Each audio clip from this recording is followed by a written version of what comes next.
ಇನ್ನು ಬೆಂಗಳೂರು ಮೈಸೂರು ದಶಪಥ ಹೆದ್ದಾರಿಯಲ್ಲಿ ಒಂದು ಭೀಕರ ರಸ್ತೆ ಅಪಘಾತ ಸಂಭವಿಸಿದೆ.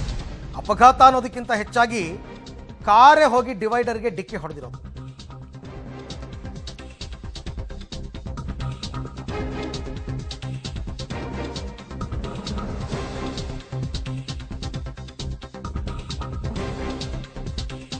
ಬೆಂಗಳೂರು ಮೈಸೂರು ದಶಪಥ ಹೆದ್ದಾರಿಯಲ್ಲಿ ನಡೆದಂತಹ ಭೀಕರ ಅಪಘಾತ. ಅತಿ ವೇಗದಿಂದ ಬಂದು ಡಿವೈಡರ್ಗೆ ಡಿಕ್ಕಿ ಹೊಡೆದಿದೆ ಮಾರುತಿ ಫ್ರಾಂಕ್ಸ್ ಕಾರು. ಓರ್ವ ಮಹಿಳೆ ಸೇರಿ ಇಬ್ಬರು ಮಕ್ಕಳಿಗೆ ಗಂಭೀರ ಗಾಯವಾಗಿದೆ. ಇದು ಚನ್ನಪಟ್ಟಣ ತಾಲೂಕಿನ ಕೆಂಗಲ್ ಹತ್ರ ನಡೆದಿರ್ತಕ್ಕಂಥ ಘಟನೆ. ಆ ಕಾರ್ ಹೆಂಗೆ ಕೂತಿದೆ ಹೋಗಿ ಅಂತ ನೋಡಿದ್ರೆ ನಿಮಗೆ ಗೊತ್ತಾಗುತ್ತೆ. ಬೆಂಗಳೂರಿನಿಂದ ಮಂಡ್ಯದ ಉಕ್ಕಡ ಮಾರಮ್ಮ ದೇವಾಲಯಕ್ಕೆ ಇವ್ರು ಹೋಗ್ತಾ ಇದ್ರು. ಅಪಘಾತದ ರಭಸಕ್ಕೆ ಸರ್ವಿಸ್ ರಸ್ತೆಗೆ ಹೋಗಿ ಬಿದ್ದಿದೆ ಕಾರ್. ಗಾಯಾಳುಗಳಿಗೆ ಚನ್ನಪಟ್ಟಣ ಸ್ಥಳೀಯ ಆಸ್ಪತ್ರೆಯಲ್ಲಿ ಚಿಕಿತ್ಸೆ ಕೊಟ್ಟಿದ್ದಾರೆ. ತೀವ್ರತರವಾದ ಗಾಯ ಏನೋ ಆಗಿದೆ, ಬಟ್ ಔಟ್ ಆಫ್ ಡೇಂಜರ್ ಅಂತ ಹೇಳ್ತಿದ್ದಾರೆ. ನೋಡಿ, ಆ ಕಾರು ಡಿವೈಡರ್ಗೆ ಡಿಕ್ಕಿ ಹೊಡೆದು ಅದು ಆ ಕಡೆ ಇದ್ರ ಮೇಲೆ ಹೋಗಿ ಕೂತಿದೆ, ಸರ್ವಿಸ್ ರಸ್ತೆ ಮೇಲೆ. ಕಾರು ಕಂಪ್ಲೀಟ್ ಡ್ಯಾಮೇಜ್ ಆಗಿದೆ.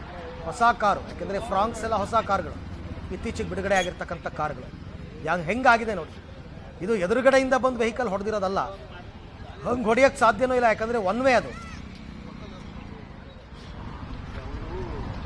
ಓಕೆ, ಈ ಬಗ್ಗೆ ಮತ್ತಷ್ಟು ಮಾಹಿತಿ ನನ್ನ ಕೊಲೀಗ ವಿನಯ್ ಅವರಿಂದ ಪಡ್ಕೊಳ್ಳೋಣ. ವಿನಯ್, ಅಂದರೆ ಅತಿಯಾದ ವೇಗದಿಂದ ಗಾಡಿ ಕಂಟ್ರೋಲ್ಗೆ ಸಿಗದೇನೆ ಡಿವೈಡರ್ ಗುದ್ದಿದೆ ಅಂತ ನಾನು ಅನ್ಕೋತೀನಿ. ಏನಿದೆ ಇದ್ರ ಬಗ್ಗೆ ಡೀಟೇಲ್ಸ್? ಅರವಿಂದ್, ಬೆಂಗಳೂರು ಮೈಸೂರು ದಶಪಥ ಹೆದ್ದಾರಿಯಲ್ಲಿದ್ದು ಬೆಳಗ್ಗೆ ಭೀಕರ ಅಪಘಾತ ಕೂಡ ಸಂಭವಿಸಿರುವಂತದ್ದು. ಓರ್ವ ಮಹಿಳೆ ಸೇರಿದಂತೆ ಇಬ್ಬರು ಮಕ್ಕಳಿಗೆ ಗಂಭೀರ ಗಾಯ ಕೂಡ ಆಗಿದೆ.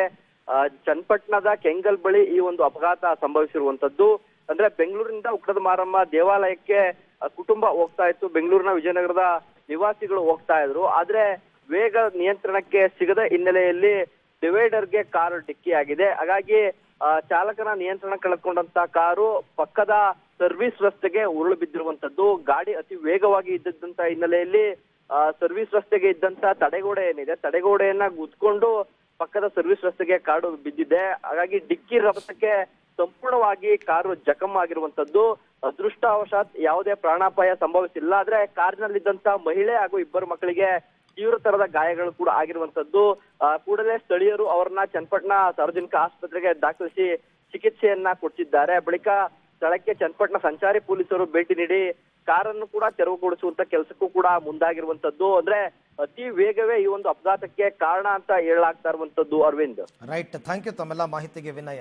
ಅತಿಯಾದ ವೇಗ ಅಂದ್ರೆ ಅಲ್ಲಿ ಕಂಟ್ರೋಲ್ ಮಾಡಬೇಕು. 100 ಕಿಲೋಮೀಟರ್ಗಿಂತ ಸ್ಪೀಡಲ್ಲಿ ಹೋಗಬಾರ್ದು ಆ ರೋಡಲ್ಲಿ. ಆ್ಯಕ್ಚುಲಿ ಎಲ್ಲರೂ 120, 130, 140 ಈಸಿಯಾಗಿ ಹೋಗ್ತಾರೆ, ಕಂಟ್ರೋಲಿಗೆ ಸಿಗಲ್ಲ. ಅಂಥ ಸಂದರ್ಭದಲ್ಲಿ ಹೀಗಾಗುತ್ತೆ.